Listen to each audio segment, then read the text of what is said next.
more than 200 people were killed. When I woke up this morning and I got the story of what happened, the first 7 calls I put across were all killed. The first 7 guys I called, you tried to call, we're all dead. Exactly. They were all dead. So in my village today, if you speak to someone, just be very rest assured that in the next 1 week or 2 weeks, you hear the sad news about that person you've just spoken to. And do you know, before now, just last month, about 20 people were killed in that same village. They are the Fulani, and it's not ethnic profiling. They are the Fulani, it's not ethnic profiling. When people want to be politically correct, they will say, no, that is an ethnic, it's not, and that is why you see the Sultan of Sokoto will not react to this. He reacted when just about 11 people were butchered were killed in Edo State, the so-called hunters. They reacted. They put up Northern Elders Forum. They made several press conferences. Many governors stood up.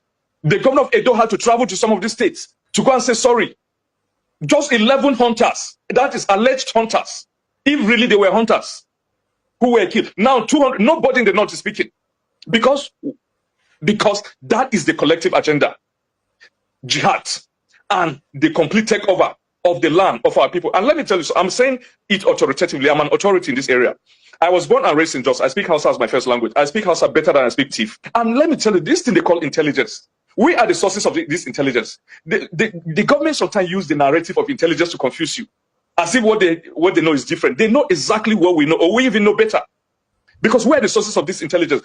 Many of my friends from the adjoining villages in Nasarawa State, who are of different ethnic group other than the Fulanis, anytime the Fulanis are mobilizing, like this attack, they told us day before yesterday. We communicated to the security force. Nothing has been done. They communicated to us. No, just hold on, because this is too much to rush. I'm sorry. Are you saying that you got an intelligence report as a civilian? Your Yes. community had an intelligence report about this particular attack that killed over 200 people, and you. My sister, do you know the funny thing? It is no longer secret. It's just like the secret cultism in Nigeria. They gathered their AK-47 in a community called Giza in Nasarawa State, in the boundary between Nasarawa and Benue, in Giza and Kadorko. All our friends from there, and they come out in the open with their this, and they hold a meeting openly. You know, they are going to strike in Hirota, and then some people begin to bid them farewell. Allah Kulafia. May God take you safely. May God take you safely. Yes, they came in more than 100 bites. Listen, but that is how your country has degenerated. That these things are done in broad daylight. It has degenerated. And let me tell you, let me also shock you. About 7 soldiers, I'm saying it as it is, about 7 soldiers joined them from the Giza, the community, adjoining my own village. They arrested one who uttered all this, made this confession.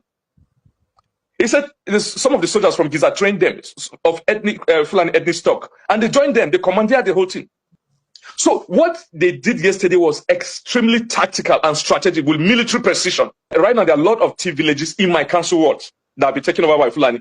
They take over not just for grazing, but for proper settlement. You go to these villages today, you find even their kids crawling, small kids who are yet to start walking. They brought them, their families, occupying thief homes, thief houses, which are still standing, occupying those houses. And they have their kids there, not just their cattle. So it's not all about open grazing prohibition. It's about total takeover of the land.